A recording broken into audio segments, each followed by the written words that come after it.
Atlanta City Electric is switching over to new smart meters as part of their smart energy network. We learn more about the advantages of this new technology. It's all here on the next Latino Motion. Join us. Choose to get lost in the woods to gain experience in forest management. Choose to travel through time to understand the past. Choose to soar to pursue a career in dance. Stockton University offers 50 high-quality academic programs, small class sizes, and affordable tuition. Choose to match your interests and talents at one of New Jersey's nationally ranked universities. Latino Motion with Burt Lopez is presented by Latino Motion Public Affairs Media, a New Jersey nonprofit corporation, and Stockton University.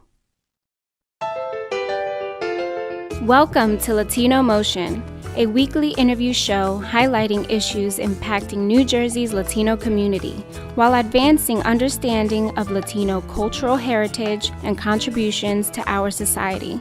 And here is your host, Bert Lopez. Buenos dias and welcome to Latino Motion. I'm happy to have as my guest, Dan Loveland. He is the Director of Project Management for PHI, which is also includes Atlanta City Electric. Dan, so nice to have you. Welcome to Latino Motion. Thank you, Bert. Thank you for having me. And for full disclosure, we're colleagues at Atlanta City Electric. It's a great pleasure to have you on. And we want to talk about something new and exciting, right? I know that the meters that people have in their homes have been around for well over 100 years, and now they're going to be changing. And we want to ask you why. Why are they changing? Yeah, again, thanks for having me, Bert. I appreciate the time. Always appreciate working with you and all that you do for the community and for the company. The reason for changing the meters is quite simply that the technology allows us to do more for our customers. So when you look at the traditional rotary style meters, while they have been a tried and true technology, their ability to give us information to help our customers both in storm and outage response, as well as in their day-to-day activities, isn't anywhere near what we'll be able to do once the new smart energy network is fully deployed and operational. So we'll have benefits. The first benefit folks will notice is we'll be able to read the meters remotely. We'll be able to get daily reads of the meters as well, and real-time updates if someone has a question for our customer service organization. When we get into storm mode, we'll be able to tell when our customers are out. We'll be able to leverage the technology in the network to be able to see where outages occur. And when it comes to being able to connect to the grid for things like battery storage, solar, et cetera, it'll make it easier for folks. We'll be able to do things more simplistically and quicker for our customers.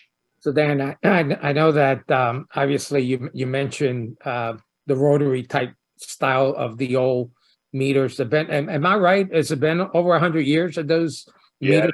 They've been around about as long as the utility business has been around, and it's been over 100 years. So, everything around us has changed, right? You get the, I remember I was able to change my own carburetor in my car. You can't do that anymore, right? There's so much electronics and so many advances. I guess the other question would be, why is it taking so long to advance the old rotary meter to the new smart meters?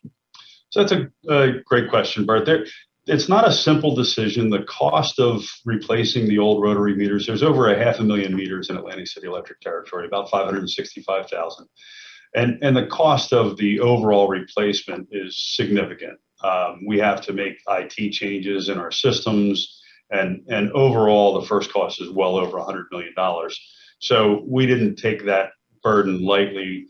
We worked along with the Board of Public Utilities to come up with an answer that we think serves our customers well. The Board of Public Utilities actually mandated that all of the electric utilities in the state of New Jersey file back in 2021, and we were part of that filing. So really the reason that it took so long is we wanted to make sure that it was a good benefit for our customers and make sure that we weren't spending customers' money unwisely. And just for those individuals who may not be familiar with the Board of Public Utilities, What is that agency?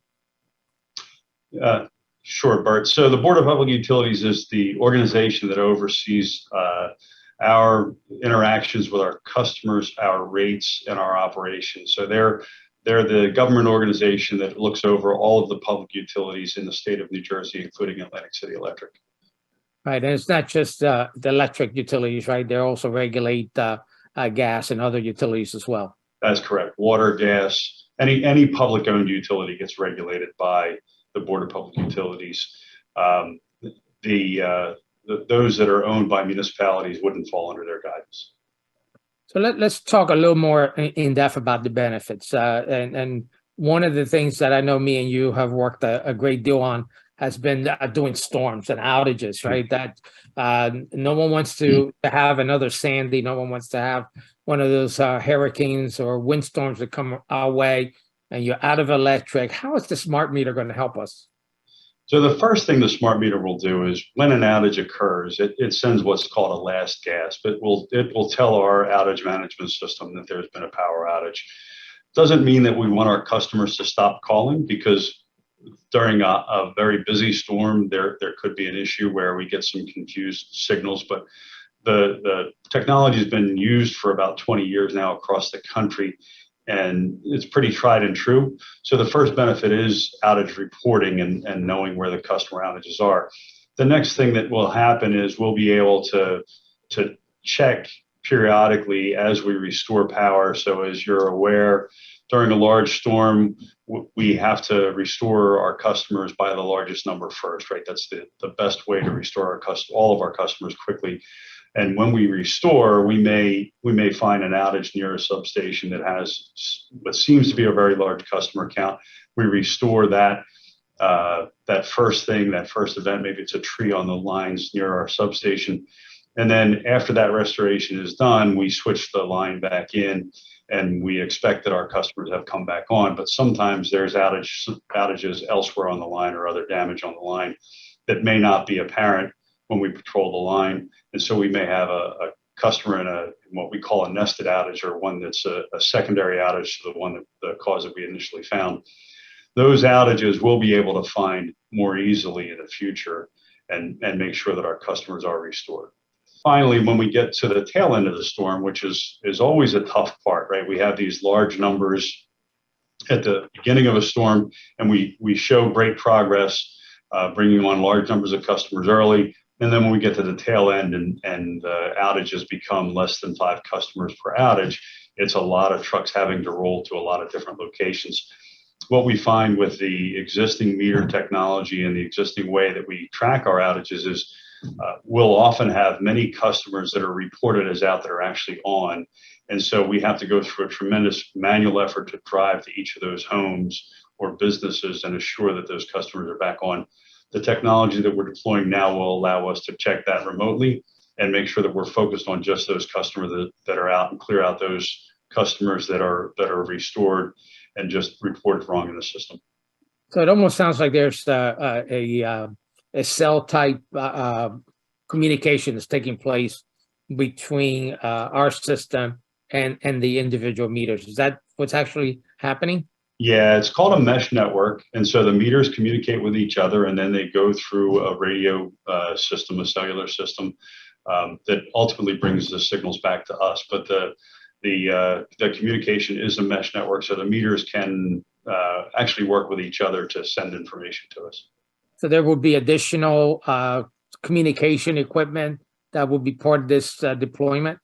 Yeah, we're actually already deployed. We have one device left to install on that. We've put in about 1,000 communication devices across the service territory already. There's one remaining that will be installed this week, and then the network to be able to bring the meter reading and other information back to our systems will be fully deployed. We do have some IT changes that we need to make. Some of them are going on as we speak. There's an upgrade going on tonight, and then there'll be another one in about 7 months that will start to allow us to fully utilize the system. The meters we've started to deploy down in the Cape May area. We've got about 80,000 meters installed as of today. Yeah, we want to talk a little more about that. We're running out of time for this segment. We're going to take a quick break, and we'll be right back with more Latino Motion.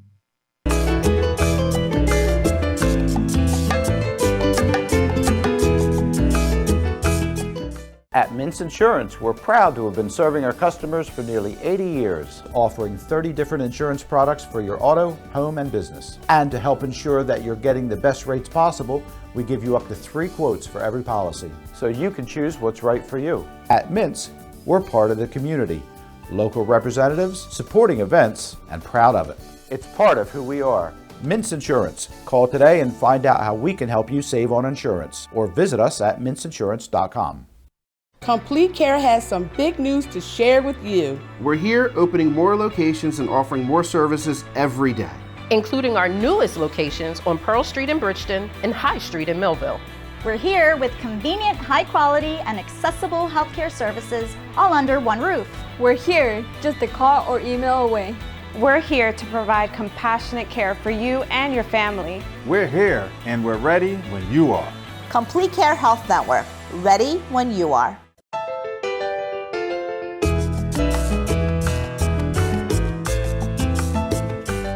Welcome back to Latino Motion. We continue our discussion with Dan Loveland. He is the Director of Project Management for PHI, which also includes Atlanta City Electric. Dan, we were talking about deployment of the smart meters, and you mentioned Cape May. So Cape May already started deployment. Tell me a little bit how that's going and the impact to customers.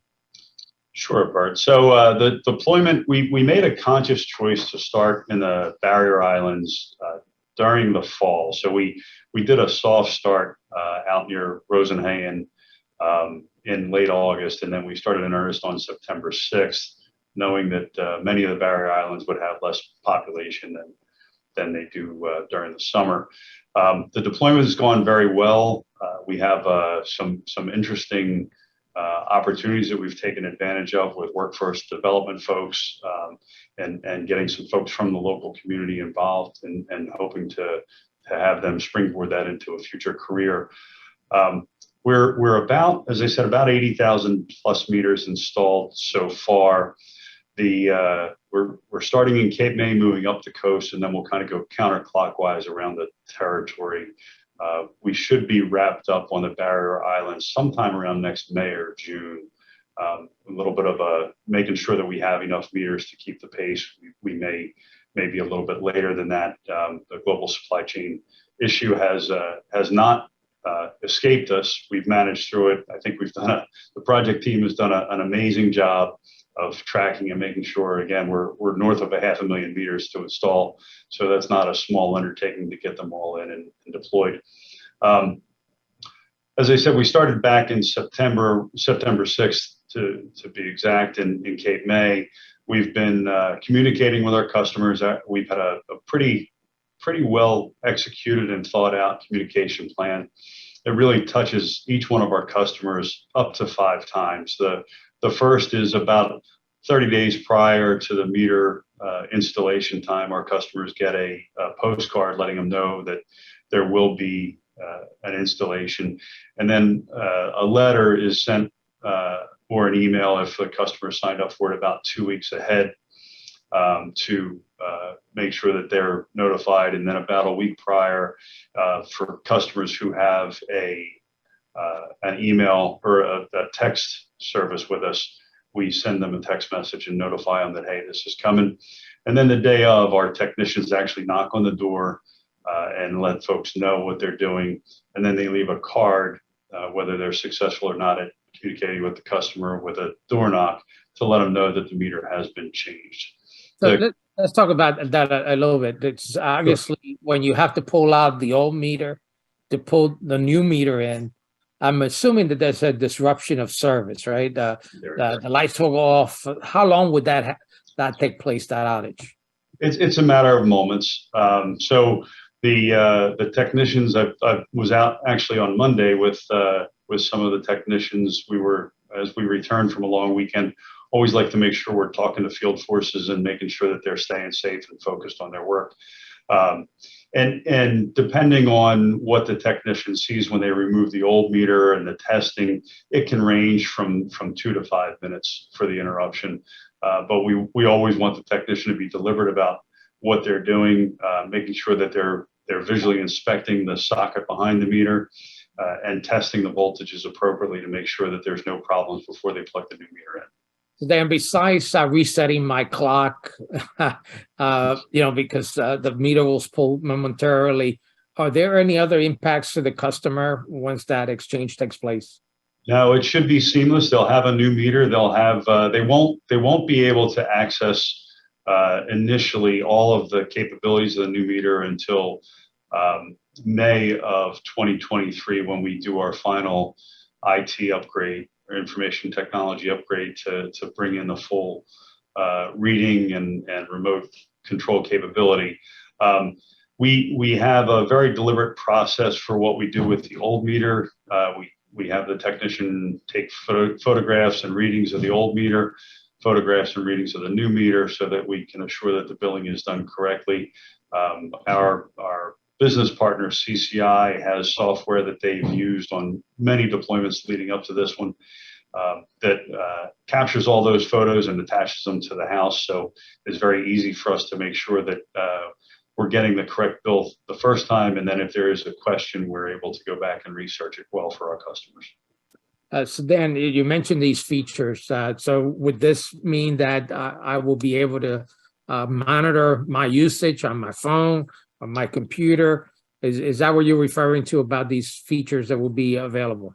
So yeah, the ability to get data from your meter, there is a more frequently available data. It's pretty much daily reads.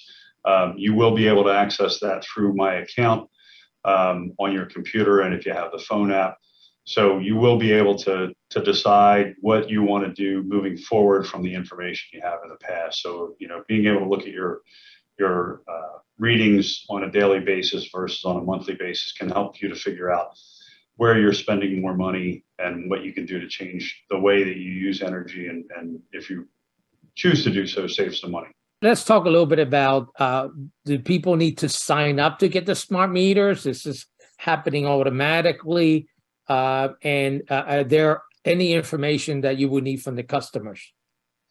Yeah, good question, Bert. So it is automatic. We are intending to change all of the meters in the service territory from the old traditional rotary style to the new Smart Energy Network meters.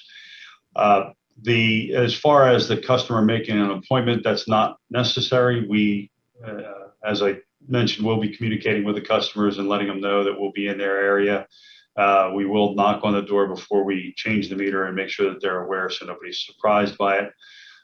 There is some information left behind that door hanger in case there is a question that the customer can reach out to our call center. We have a call center with the deployment vendor, CCI, that handles the first wave of calls, and if need be, we can get customers to whatever assistance they need as a result of their questions. And Dan, I know that when you buy the first model or something, it's usually not the best model, right? There are tweaks that have to be made in the development. Is smart meters a tested technology? Do we have other utilities that are using smart meters? Yeah, so that's a great question, Bert. It's a pretty tried and true technology. So Exelon, as you're aware, there are 6 electric utilities that are owned by Exelon, as well as 3 gas utilities. And in all of those utilities, with the exception of Atlantic City Electric, we have an automated metering infrastructure in place. I was at PECO when they did their first AMR, which was not as two-way capable back in the early 2000s, and they're now through their second generation and have gone to an AMI. We have them in ComEd, we have a Baltimore Gas and Electric, and then within the PHI family, we have them at Pepco, Delmarva, and Delmarva Gas already in place, and they've been working successfully for all of those utilities for a number of years. Well, Dan, I've got a couple more questions, but we're going to take a quick break. We'll be right back with more Latino Motion.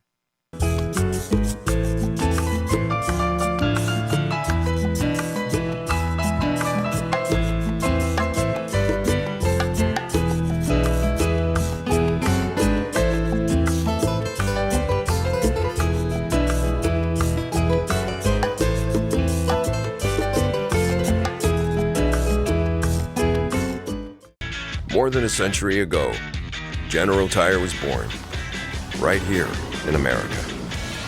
Since then, we've made a name for ourselves by making tires you can depend on.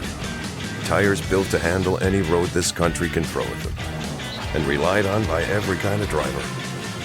So you know that no matter where life takes you, with General Tire, anywhere is possible. The most important decisions a family can make are usually made around the kitchen table.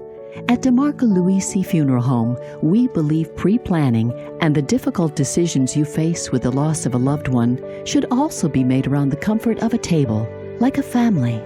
Our friendly, kind, and compassionate staff is committed to helping you get through this most difficult time. In your time of need, trust DeMarco Luisi Funeral Home, Vineland.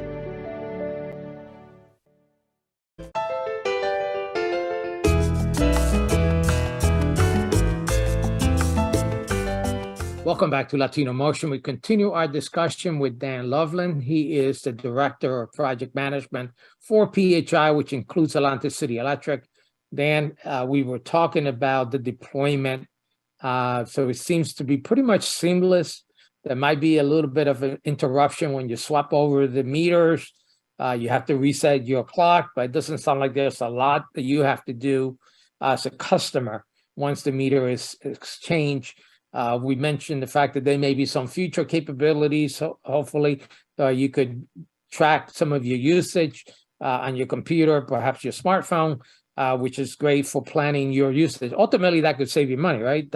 In terms of planning how much you're using, and particularly if you're conscious of that and really could control your usage.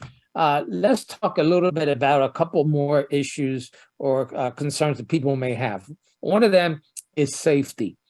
Are the smart meters safe? Yeah, Bert. So as we were talking about with the technology being around for a while and all of the other Exelon utilities already having smart meters installed, in fact, about 75% of the United States has converted over to smart meter technology at this point. So I think we can say that they're safe technology that's been pretty well adopted throughout the country. There are some folks who may challenge that, but we've had good success throughout Exelon utilities and throughout the country with these meters. And then the other question, there might be some folks that have some conspiracy theories there about using data, right? Their usage data, which we do have usage data now, right? Because we do the meter readings. We know how much customers are using. But are there any privacy concerns that customers need to worry about? Yeah, Bert, I think it's a fair question, right? For a customer to ask about their privacy and ask about whether or not their information could be shared with somebody else. And the way we have a very tight security system on our IT networks. We do a lot to maintain the security of our information across the company. From an operational standpoint and from a customer information standpoint, we have active campaigns to assure that our employee base is vigilant with maintaining the security of our networks and our IT information. From a sharing of data information, the customer's information is the customer's information, and that's the way it works. If the customer wants us to share their information with somebody else, the customer has to sign an agency agreement and send it to us in order for us to allow anybody to have the customer's information. So other than the customer themselves, no one will have access to the customer's information. And then I know that there might be some folks who want to opt out. They don't want the smart meters. What options do they have? And is there a cost associated with either converting to a smart meter or opting out from getting a smart meter? Sure, Bert. So yeah, there is the ability to opt out. And there's really, so when you think about the reasons to go to smart meters, as we talked about, we're going away from manual meter reading. We're going to be reducing truck rolls. So a lot of the operational benefits that will help us manage our costs moving forward as a company, which translates to more stable rates for our customers, get lost with customers who decide to opt out, but we do respect that customers may want to opt out.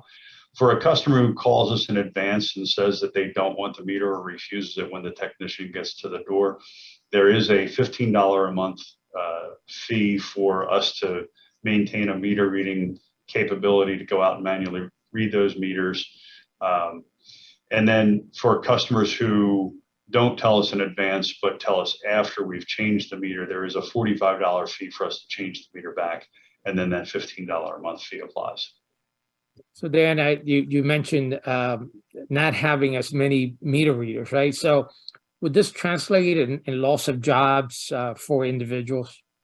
Yeah, so that's a great question. As I mentioned earlier, we're proud of the workforce development effort that we've had go on here. We at Atlantic City Electric have had a workforce development training program in place for a while. We were able to have 14 of the folks that were involved in our workforce development training program gain employment with the folks at CCI. 2 of them have already found a future career path in the short time that they've been involved. We also have had some folks from the meter reading company move over and take jobs with the installing vendors, and we are providing opportunities for them to leverage our workforce development training programs and look for a different career in the future. So there is a reality that there will not be the same number of meters to be read. But those jobs, we're working very hard with our business partners and with the community and with community colleges to provide training programs to redeploy those folks to other jobs in the future. And I want to talk a little bit about that, particularly the focus on diversity, equity, and inclusion. And I know that we've been very deliberate about opening up opportunities for underserved communities. Can you tell me a little bit more about that? Yeah, Burt, we have been very deliberate about that. If you think about this is a significant opportunity. We had a project up in Brigantine, the Harbor Beach project, where we had 18 folks from Atlantic City take an opportunity to further themselves and get a different career, and that worked out very well for us with one of our business partners, the Jingoli folks in the Competitive Edge program. In fact, we just hired one of those 18 to work for us here in my office as a project management analyst. He started with us today. The workforce development part of the Smart Energy Network. So we're going to have between 30 and 50 folks working for about a year and a half. They go through an initial training and are taught some basics about electric theory. We do have our workforce development programs through the community colleges that we're helping to guide them to, so that they get training. And part of what we've done is make sure that the workforce development training program and the recruiting has been throughout the territory. And we have focused on areas like the Millville, Bridgeton area, Atlantic City, trying to get folks that may not have an opportunity to move into a better career, an opportunity, right? Everybody at some point in their life was given an opportunity. Anybody who has a good career was given an opportunity to further that career, and we're looking to make sure that we do that as much as we can across our community. And then you look at the work that we do otherwise outside of the automated metering, our normal substation upgrade and transmission work that folks have been seeing go on, that has brought us to the great reliability numbers that we've had over the past few years. That work, oftentimes, we don't have enough skilled labor here in the territory, and so people travel in from out of the area. So what we're hoping to do is to kind of springboard what's going on here and look for folks to move into careers within the electric utilities or other construction trades, where we see in the South Jersey area people traveling in to take jobs that we have local folks that could do. And that's very important. Appreciate that, Dan. I think it's very critical. Certainly, you're on the show Latino Motion, and we advocate certainly to get more of our community employed, and certainly opening up more opportunities overall for disadvantaged communities. So appreciate that. And Dan, it's been great talking about smart meters. Thank you for joining us here on Latino Motion. Thank you, Bert. Thank you for the time. And thank you at home for once again joining us here on Latino Motion. Take care.